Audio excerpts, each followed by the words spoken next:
crate was stamped for incineration.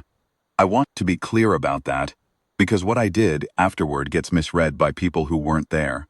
They hear it and think there was some moment of dramatic recognition, some instinct that fired and told me something important was inside. There wasn't. It was a routine clearance. Waystation Chemreth 7 ran 3 incineration cycles per standard rotation, 1 for biological waste, 1 for decommissioned equipment, 1 for unclaimed freight. Crate 7-19 had been sitting in Bay 4 for 11 days without a pickup. Code: unclaimed freight. That's all it was. I was the one who cleared Bay 4 because I was the one who cleared everything on Chemreth 7. Cargo quartermaster. That meant I signed the manifests. I tracked the tonnage. I found storage for things that needed storing, and arranged disposal for things that didn't. I had been doing it for 9 years on that station, and before that I had done it for 6 years, on a hauler called the Arvith that ran the outer spur, and before that I had done it for 4 years dirtside in the Kessler depots on Amira III, and none of it had ever been glamorous, and most of it had never been interesting, and I had made a certain peace with that. I was 41 years old. I was good at my job. I was not in the business of looking for complications. The crate was sealed with a Class 3 lock.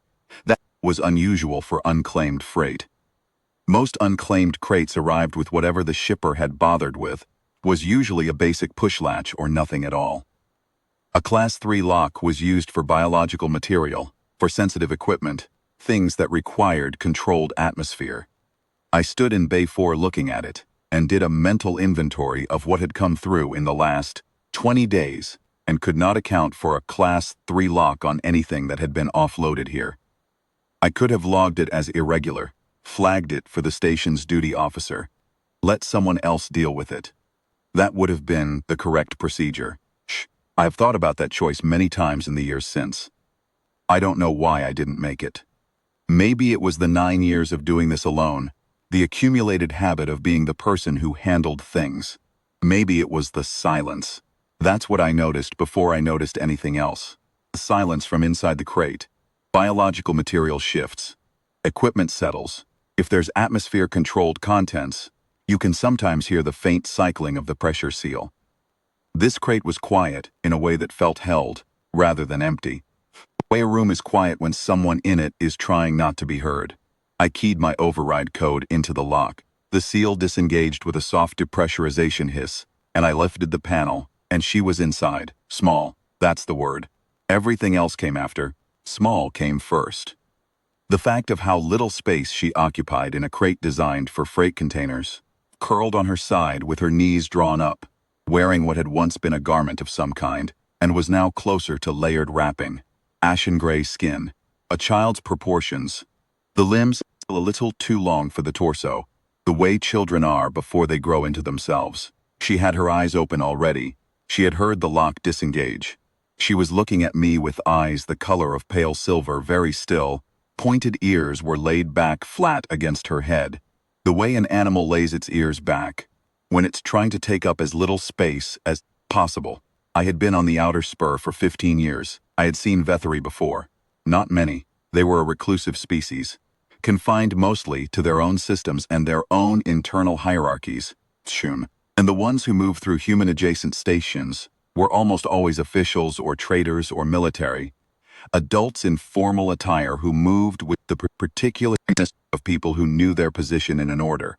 This child had none of that. What she had was stillness of the kind that comes not from peace, but from practice. A stillness learned, not natural, the kind that children learn when stillness is what keeps them safe. I looked at her for a long moment. She looked back at me. I closed the crate, turned around, and spent the next 40 minutes doing the rest of my Bay 4 clearance. 2 containers of decommissioned plating to the recycling queue. 1 crate of miscode hardware routed to its correct bay. Unclaimed parcels. Logged, sealed, and moved to the hold queue. Standards, procedure, all of it. Then I came back to crate 7-19, keyed the lock again, and opened it. She hadn't moved. I reached in and pulled the crate out of the incineration queue on my logging unit and entered. As transferred to personal storage, Bay 4 sublevel Rack 9. That rack was mine. Station quartermaster privilege. Every QM on a deep freight way station gets a personal storage allocation. Things you need for the job that don't fit the standard issue. Extra sealing tape and patch compound and the spare atmospheric gauges that procurement never orders in sufficient quantity. It was not a large allocation. It was, however, documented as mine, which meant no one else had inventory access to it without filing a request through me. I took the crate to sublevel 9. I opened it again and said, in the Vathevry trade dialect, I had picked up over 15 years of outer spur work. I'm going to bring you water and something to eat. I'll be back in 20 minutes. Don't make noise. She didn't say anything. Ears came up a fraction. That was all. I was back in 18 minutes with a water bottle, a ration pack, and a thermal wrap I'd taken from the emergency supply locker in Bay 3. I had a story ready in case anyone asked about the thermal wrap, which involved a coolant leak I had not actually found yet, but would locate first thing in the morning. I was already building the architecture of small lies that would be necessary. I did it without particular distress. I had always been good at logistics. She drank all of the water and ate nothing. She held the thermal wrap around her shoulders, without seeming to understand what it was for. I sat on an equipment crate across from her in the dim light of the sublevel and watched her, and didn't ask any of the questions I had. I didn't ask them because she clearly wasn't going to answer them. And because the answers, if I had them, create obligations I wasn't sure I could meet. What I knew was enough. She was small. She was alive. She had been locked in a Class 3 crate marked for incineration. And she was Vatheri, and she was alone. That was enough to work with. I went back to my quarters and pulled up what I could find on Vatheri biology in the station's database. Basic diet, atmospheric requirements, temperature range, sleep cycles. The Vatheri database on medical needs was limited. They didn't share much with outside networks, but enough for me to understand that the child needed more protein than I'd given her, and that the station's ambient temperature was running about 4 degrees cold, comfort range. I filed a maintenance request for a heating adjustment in Bay 4, sublevel citing equipment sensitivity. The maintenance crew would probably get to it in a week. In the meantime, I took my personal heating unit down there and set it at the high end of the range I'd found. I stood in the doorway of the sublevel when I brought it. She watched me set it up. She still hadn't eaten the ration pack, I said, in trade dialect. The food is not going to hurt you. She looked at the ration pack. She looked at me. I'm not going to take you anywhere, I said. Not tonight. I don't know if that's what she needed to hear, or if it was simply that she'd been without food long enough that hunger won out. But she reached for the ration pack and ate it with the careful attention of someone who has learned not to trust anything that looks like abundance. That was the first night. I named her Stowe, not to her face, not in any official way. It was what I wrote in my own private notes when I needed to track the growing list of things that pertained to her, which I kept in an encrypted file on my personal unit under the heading Maintenance Log S719, which was the designation of a ventilation subsystem in Bay 7 that I had been monitoring for seal degradation. If anyone looked at the file, they would find a very plausible record of quarterly vent checks. I used Stowe as a shorthand in my own head because it was what she was. Initially, something stowed. Something that needed to be kept in a safe place until the right time to move it. I don't know exactly when it stopped being a practical designation and became something else. These things don't announce themselves. In the first 2 weeks, I worked out what I thought was the problem. Vatheri society ran on household lines. Houses in the old sense. Not families exactly, more like institutional lineages with complex rules about membership, rank, and the responsibilities each house owed to those within it. The Vatheri, who moved through Kemreth 7, were almost all affiliated with the commercial houses that maintained freight agreements with the station's owners, and their travel documentation always included a house seal and a lineage code. A Vatheri child traveling alone, without documentation, locked in a freight crate. That meant, by the logic I could construct from what I knew, someone had put her there. Not shipped her as cargo by accident. Someone had put her inside, locked it, and consigned it for incineration. I sat with that for several days before I let myself understand it completely. The people who had done this were not missing a child. They had disposed of one. Whatever she was, whatever she represented to whoever had put her in that crate, she was not something they wanted. Covered. This changed the calculus of what I was doing. I had understood it as a temporary arrangement while I figured out what to do. I understood it now as something I was going to have to commit to or abandon, and I was not able to abandon it, so I committed. I spent the better part of a month building the documentation. Kemrith 7 has processed thousands of cargo manifests every standard cycle, and the station's administrative infrastructure had the characteristic of all aging deep freight facilities. It was vast, somewhat disorganized, and full of legacy record systems that didn't always talk to each other correctly. I had been exploiting this for years in small ways. Rerouting misfiled shipments, correcting errors that would have caused delays, the normal frictions of a facility that ran on software written 40 years ago by people who were now long gone. I had access to more of the station's administrative back end than anyone whose job title was cargo quartermaster strictly needed.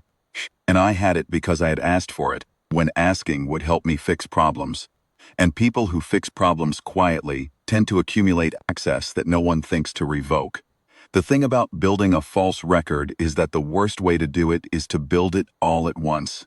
Records that appear complete from the beginning look constructed.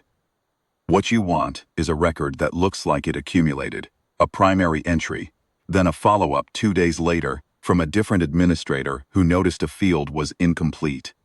Then a status update 3 weeks after that, then a quarterly review, logged by a system process that nobody would have manually added, because nobody manually adds quarterly review logs.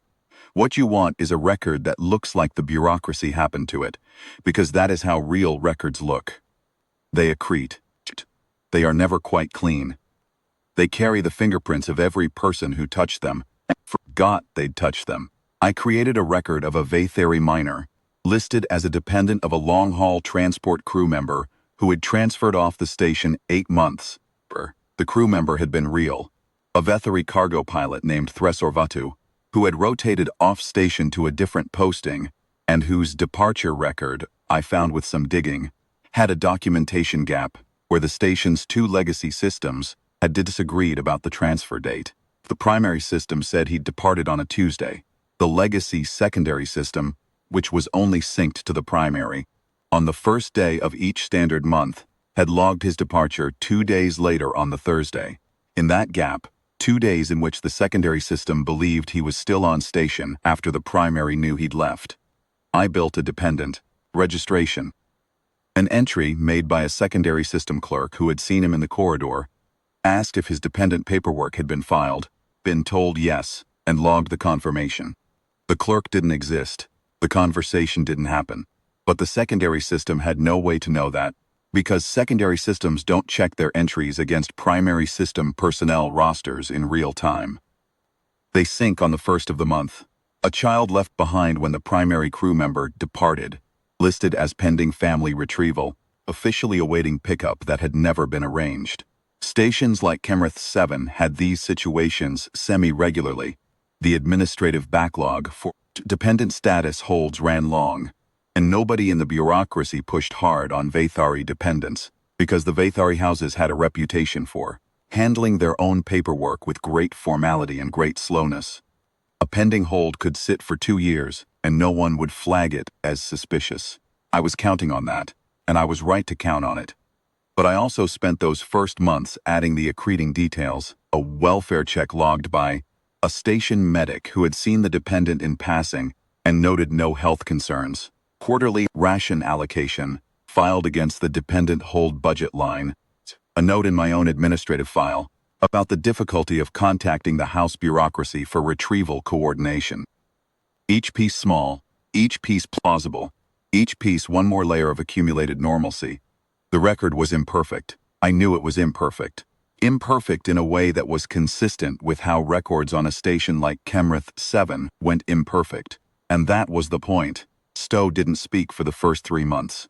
Not to me, and not, as far as I could tell, to anyone. I brought her onto the dock floor gradually, a few hours at a time, dressed in an oversized maintenance jumpsuit that was the smallest size in station stores, and still too large for her. I told the dock crew she was a dependent hold. said her name was a Vathari word I'd render in standard as something like Tesri, and said she was quiet because she was Vathari, and Vathari, children didn't socialize the way human children did. Most of the dock crew accepted this. A few were curious. I answered their questions briefly and redirected their attention to work, which was not difficult because there was always more work than people on a deep freight way station. The dock crew on Chemreth 7 ran to a type. Long-haul people who had settled, or near settled, seeing a life of transit for the smaller and more stable life of a way station post. Brecker, who ran the loader rigs, and who had a mechanical attentiveness that extended to knowing the sound of every hydraulic line on every loader and what each variation meant. Sani, the fuel system tech, who had come out to the spur from a planetary posting and found she preferred the deep space quiet. Toran, who was officially listed as cargo handling and unofficially handled everything nobody else wanted to handle, which meant he and I overlapped more than the org chart suggested. Older Duvari dock officer named Veth, who had been on Chemreth 7 longer than I had, and who communicated primarily in single-syllable sounds and small adjustments of his secondary eyes, which among the Duvari was considered both efficient and polite. None of them were the type to ask questions that didn't need asking. That was part of why deep freight attracted them. You minded your bay, you did your shift. The silence of space had a way of sorting people into those who needed to fill it and those who didn't. They watched Stowe with the careful peripheral attention of people who notice everything on a dock floor and comment on very little. Kerr acknowledged her the first time she correctly identified which of his loader rigs had a pressure imbalance by the sound of the cycling, an observation he'd missed, and he acknowledged her the way he acknowledged useful information, by adjusting the rig and not saying a word, but nodding once in her direction afterward.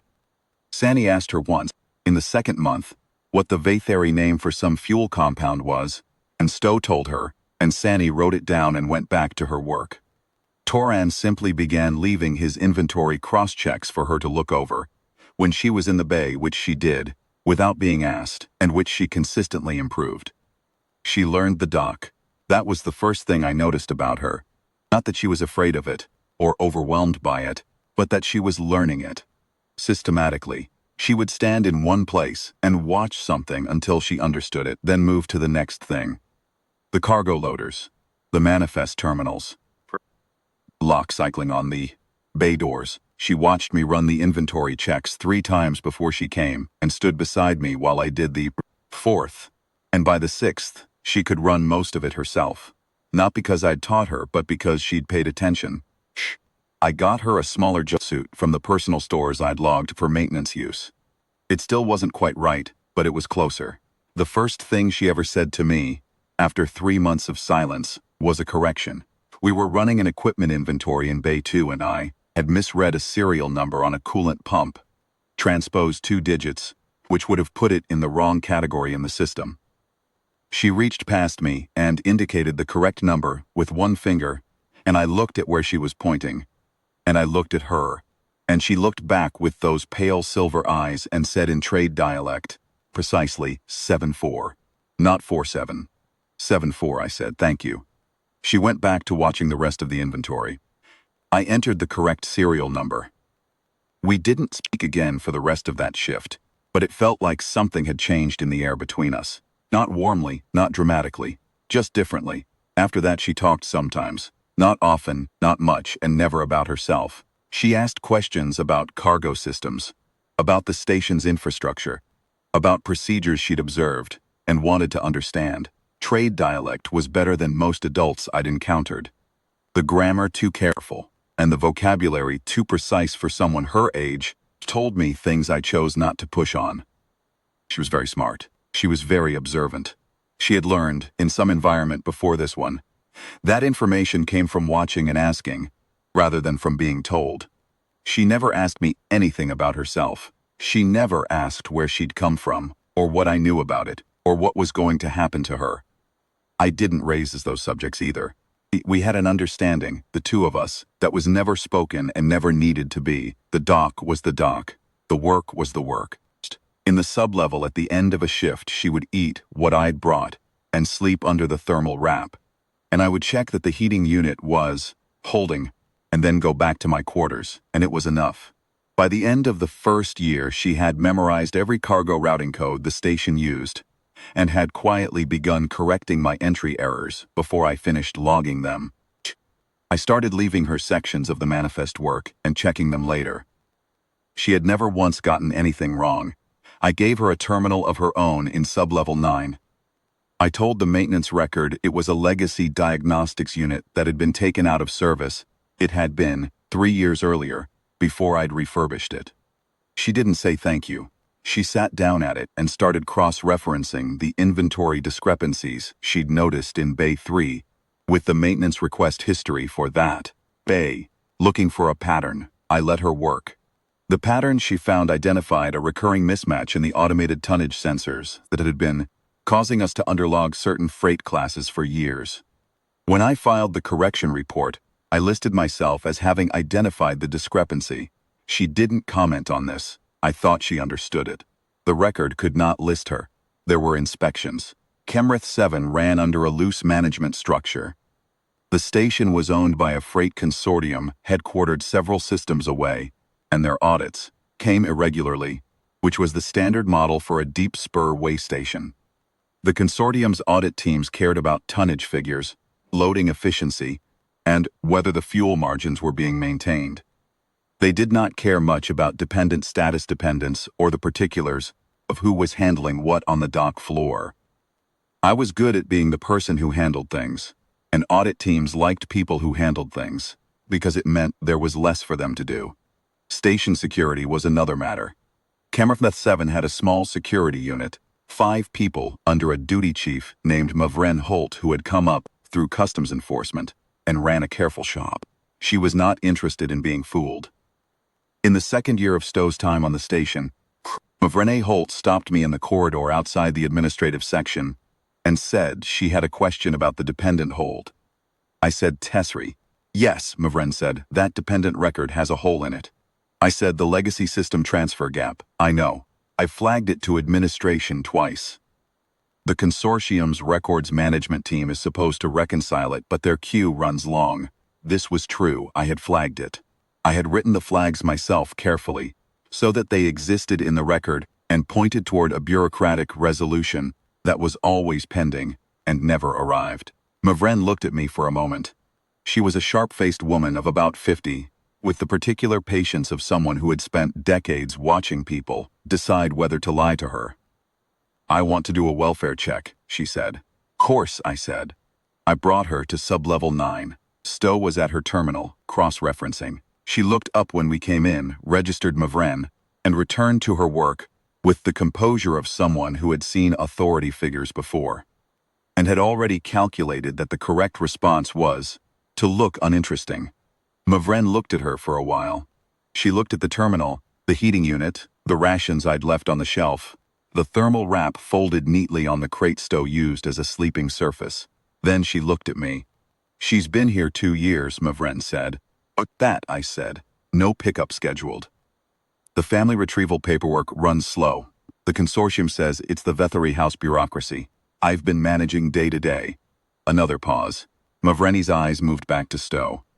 You're not getting paid for this, she said. She's earning her keep, I said. She's better at the manifest work than half the dock crew. This was also true. Mavreni appeared to calculate something. I'm going to note in my log that the dependent hold situation is under active review, she said, and that the station quartermaster is providing appropriate interim supervision. I appreciate that, I said. She left. Stowe watched her go, and then went back to her cross-referencing without a word. I stood there for a moment in the doorway of the sublevel and felt something settle in my chest, a kind of relief that I hadn't allowed myself to feel until the door was closed. She's not going to push it, I said in trade dialect. Stowe didn't look up. I know, she said. I looked at her. How do you know? She wanted to confirm I wasn't in distress. I wasn't in distress. She has everything she needs to close the file. You've dealt with security officials before, I said. Yes, she said, and nothing else. That was the end of year 2. By the end of year 3, she had reorganized the Bay 4 sublevel into a functioning secondary operations office, was technically against station regulations, but which I had quietly integrated into the administrative record as an auxiliary cargo management station, a designation that was slightly fictitious but not entirely, given what actually happened there. The manifest accuracy for Bay 4 had improved to a degree that had prompted a congratulatory note from the consortium's efficiency team, which I had shared with Stowe, and which she had read once, and set aside with the particular lack of reaction that I had come under was her expression of satisfaction. She had grown, not dramatically. She was still small, matured more slowly than humans, and she was still in that long-limbed childhood phase. But she was not the same child I'd pulled from the crate. She had stopped laying her ears flat. She carried herself differently in the dock spaces, with kind of proprietary ease, the walk of someone who knows where everything is, and knows it because they put it there. The dock crew had accepted her in the way dock crews accept useful things, not warmly, but genuinely. She was the one you asked if a routing code had changed. She was the one who remembered that a particular freight line had a non-standard manifest format that would cause a system error if you used the default template. She was the one who noticed that the pressure seal on Bay 4's external door was cycling 2 seconds slower than it should, and filed a maintenance request 3 days before it would have become a problem. She was, I thought sometimes, the best cargo quartermaster Kemrith 7 had ever had, and she was doing it for room and board, and the heating unit, and the station's substandard protein rations, because there was no other arrangement I could create without drawing more attention to her than the arrangement could survive. I had stopped thinking about it as temporary. I don't know exactly when that happened either. The Saravel retrieval unit arrived on a transport called the Orvith Keln, docked at Bay 1 on what would have been an otherwise ordinary morning. I knew the ship by sight, a Vaethari administrative vessel, mid-sized, the kind used by house enforcement units for official business. They had proper docking credentials. They had a confirmed passenger manifest. They had documentation. They were exactly as official as they appeared. And they appeared very official. There were 4 of them. The lead was a Vaethari of perhaps 60 standard years, tall even for a Vaethari, with the kind of bearing that goes with a lifetime of rank. Not aggressive bearing, not military exactly, just the particular straightness of someone who has never, in their adult life, needed to consider whether they had the authority to be where they were. Her name, she told me, when she presented credentials in the docking bay, was Registrar Vel Ashari, House Suravel Compliance Division. Behind her were 3 junior agents in house livery. She presented documentation first. She always would, I suspected. The Vaethari houses put great stock in the proper order of things. We are conducting recovery of a house dependent, she said, in standard with the careful precision of someone who had learned it as a formal language, rather than a practical one. Designation, Tesri, dependent of the late house member, Thres Orbatu, currently held at this station, under pending family retrieval status. The House has completed the bureaucratic resolution of the relevant claims. We are here to collect the dependent and transport her to the House's residential facility. I took the documentation. I read it. It was thorough. It identified Stowe by the name I had given her, matched it to the dependent record I had created, named a House member, and a recovery authorization. It was, in fact, exactly the bureaucratic resolution I had told Mavren Holt was always pending. Someone had read my records and built documentation to fit them. I took my time reading. The documents were genuine, Vaethari House instruments. The seals were correct. The lineage citations were internally consistent. The authorization carried the right documentary chain for an administrative recovery. Someone with access to my station records and a good house solicitor had spent real money on this. That told me the value of what they were recovering to them was high enough to justify the investment. Told me, in turn, that the child they wanted back was not a loose, dependent thread they were tying up out of administrative tidiness. She was something specific they needed. I filed that away and kept my face neutral. He stood there in Bay 1 holding the papers and running through what this meant. I didn't let any of it show on my face, I said. I'll need to verify the documentation against our station records. Standard procedure for dependent transfers. Of course, Registrar Velashari said. She was polite about it. She was not a woman who needed to be impolite. She had all the documentation. There's also the matter of the welfare assessment, I said. Our duty chief will want to confirm the dependent's condition and willingness before any transfer. Velashari's expression shifted by a fraction, not anger, more like a slight recalibration. Willingness is not a standard element of house-dependent transfers. It's a standard element of station-dependent transfers, I said. We're a human-administered facility operating under Outer Spur Compact regulations. That compact includes welfare confirmation for any dependent in our care who is a non-human minor. The duty chief will need to speak with the dependent directly. This was true. I had found this provision in the Outer Spur Compact 3 days after Stowe came to the station, during the month I had spent building her documentation. I had been carrying it in my head ever since. The way you carry a spare part you hope you'll never need. Velashari said, the Outer Spur Compact governs freight and transit, not house personnel. The dependent was registered under station welfare provisions, I said. Places her under compact protocol for the duration of her station residency. Another recalibration. Her eyes were pale amber, very still. You wrote those provisions yourself, she said. I wrote the dependent registration, I said. The welfare provisions were already in the compact. I registered her under them. The House disputes the jurisdictional basis. Then, the House is welcome to file a dispute with the Outer Spur Compact Authority, I said. That process typically takes between 6 and 18 standard months, depending on docket load. In the meantime, compact protocol governs, and the duty chief will conduct the welfare assessment before any transfer documentation is finalized. She looked at me for a moment that stretched longer than it should have. Behind her, the 3 junior agents were quiet. Station noise filled the silence. A loader cycling in Bay 2, the distant pressure lock of the main freight corridor, the ventilation hum that never stopped on a deep station. Ordinary sounds. I had been listening to them for 9 years. You have prepared for this, she said. It was not quite a question. My job is logistics, I said. I prepare. The House has significant legal resources. I don't doubt that, I said. The compact advocate the station retains has 17 years of Outer Spur Compact law experience. I've already been in contact. This was also true. I had sent the preliminary brief 3 days before the Orvith Keln arrived. On an instinct I didn't examine too closely at the time.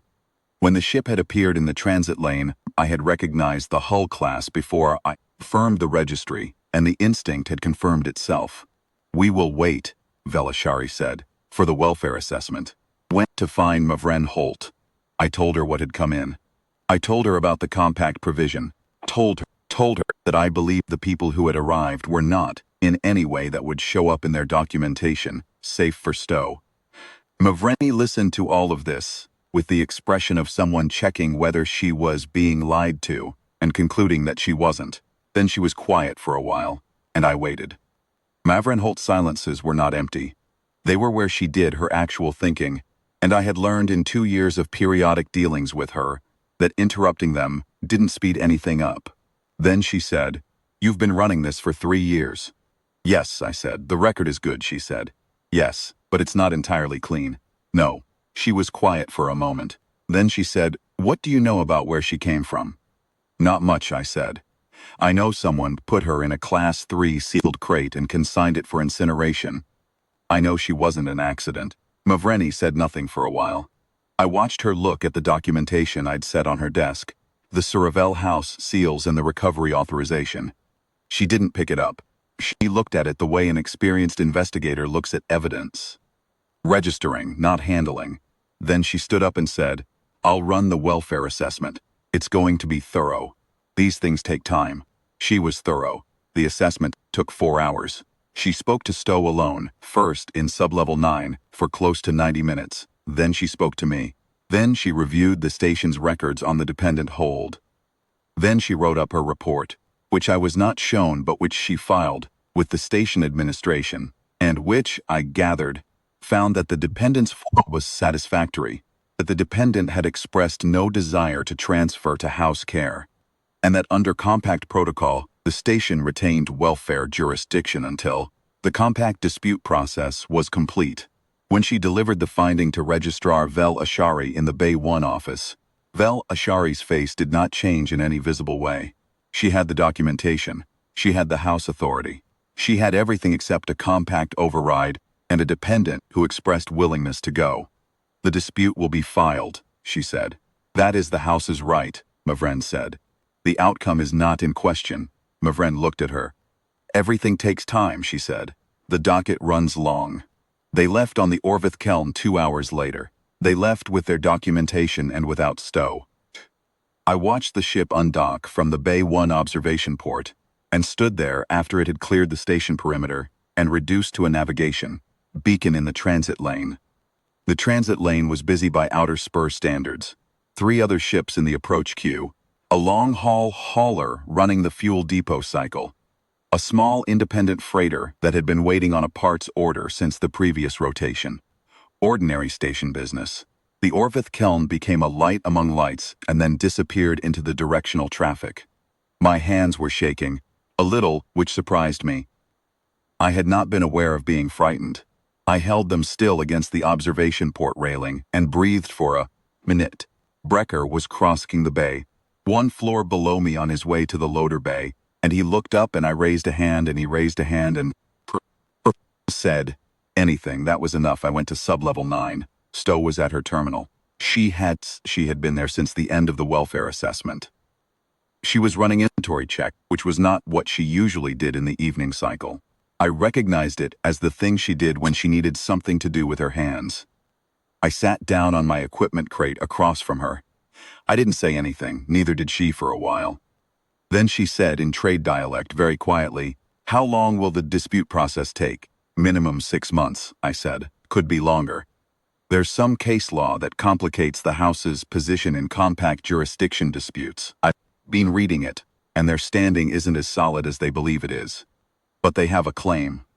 "They have a claim," I said. "We'll contest it. Mavrene is on board. There's a station advocate on retainer with the consortium who handles compact disputes. I've already sent a preliminary brief." "You were prepared," she said. "I've been preparing for this for 3 years," I said. She was quiet for a while after that. She had turned away from the terminal. She was looking at her hands in her lap, those long-fingered Vaetheri hands, and I noticed, not for the first time, the faint patterning along the backs of them. Not injury, nothing like that, just a natural marking in the skin that the Vaetheri I'd seen in my years on the spur sometimes had and sometimes didn't, and I had always understood it to be something hereditary, though I didn't know more than that.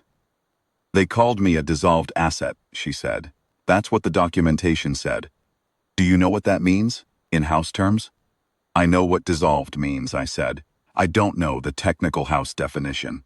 "A house can be dissolved," she said, "when it falls into disrepute or when the primary lineage fails, or when a rival house successfully challenges its standing before the council. When a house is dissolved, its assets revert. Property, holdings, obligations, dependents.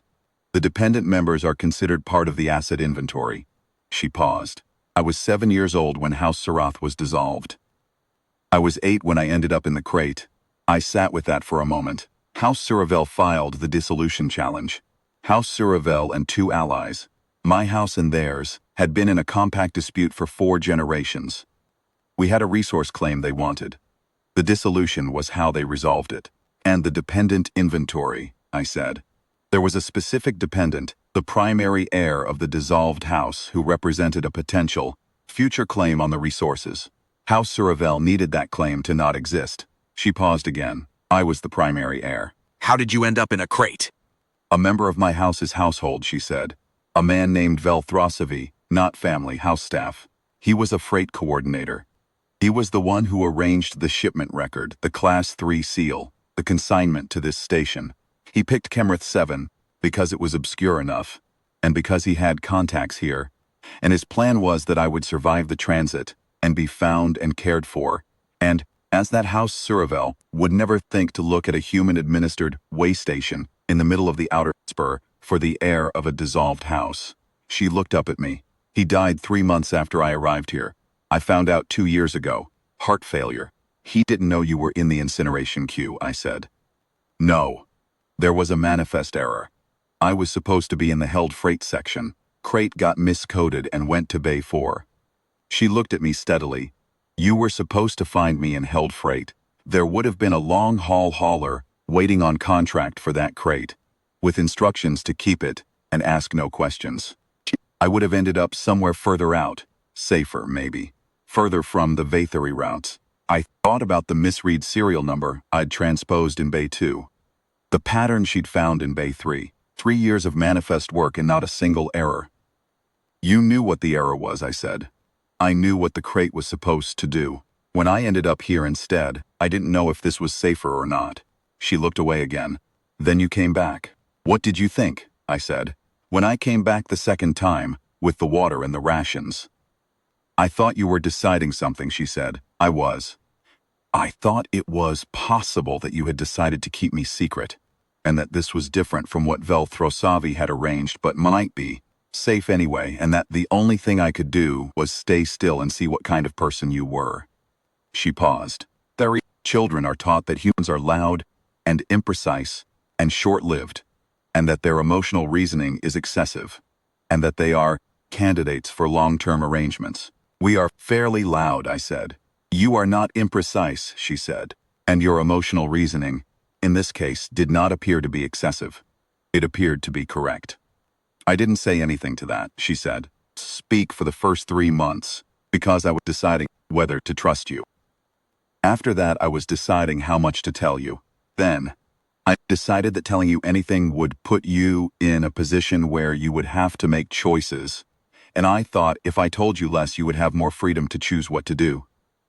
I didn't need more freedom to choose, I said. I know that now, she said. I knew it before I knew how to explain it. The heating unit hummed.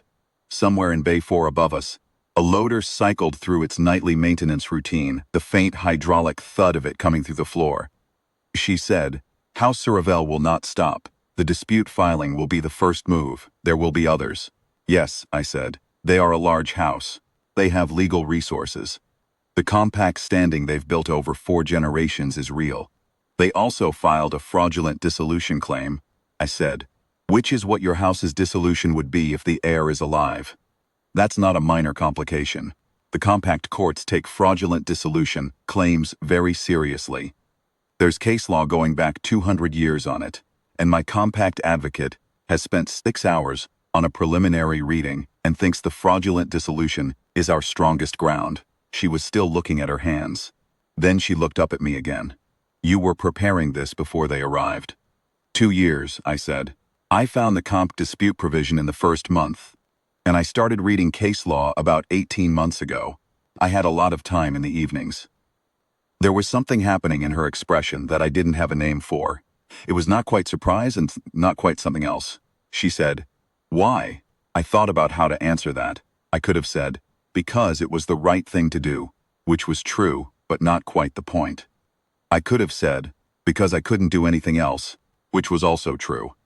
I said, because you were in the crate, and I took you out of the crate, and after that it was just the next thing, and the next thing after that. She considered this for a while. In house terms, she said slowly, there is a concept, household bond, not family, not obligation, not contract. A bond that forms between people who share a roof and work and responsibility long enough that it becomes its own kind, claim. More than employment, less than blood, but durable in the way blood is durable. Something like that, I said. The house staff, who stay for a generation, she said, who know the family better than the family knows itself, keep the records no one else would keep. I didn't say anything. You kept a record, she said. For 3 years, everything I did, everything you did. The maintenance logs, the inventory work, the manifest corrections. You built a record of me as someone who belonged here. You do belong here, I said. I know, she said. That's what I'm saying. The loader cycled again.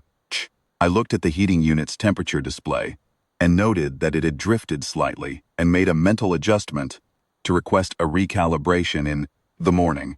Old habits, she said.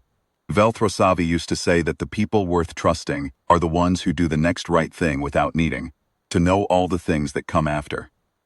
Because they know that the next right thing will have its own next right thing, and so on. He sounds like a careful man, I said. He was, she said. He picked this station because it was obscure. He was right about that. He didn't pick you, though. That was the manifest error. She looked at me with those pale silver eyes. I think the manifest era was better. In the morning, the station would wake up, and the freight cycles would run, and there would be manifests to clear, and the Bay 4 pressure seal that Stowe had flagged would need a follow-up inspection, and the preliminary brief to the compact advocate would need a response, and 100 other things would need doing, the ordinary machinery of a day on a deep freight way station at the edge of the outer spur. And somewhere in the transit lanes, the Orvith Keln was moving toward whatever House Saravel's next move was, and that was a real problem, and I had been building toward it for 2 years, and I would keep building. But that was in the morning. I got up and made the 2 cups of substandard station coffee that I made every morning, because the sub-level 9 alcove had a small maker I'd installed in the first year. When it became clear, I was spending a lot of evenings there. I brought one to her and kept one for myself and sat back down on the equipment crate. She held the cup with both hands the way she always did.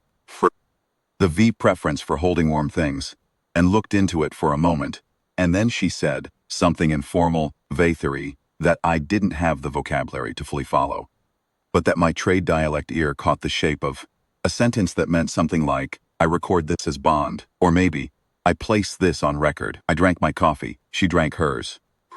Outside Bay 4, the station hummed and cycled, and the freight ran its routes and the stars held their positions, and whatever was coming next could wait exactly as long as it needed to wait, because the coffee wasn't finished and the morning hadn't started, and there were some things that the paperwork could simply not touch.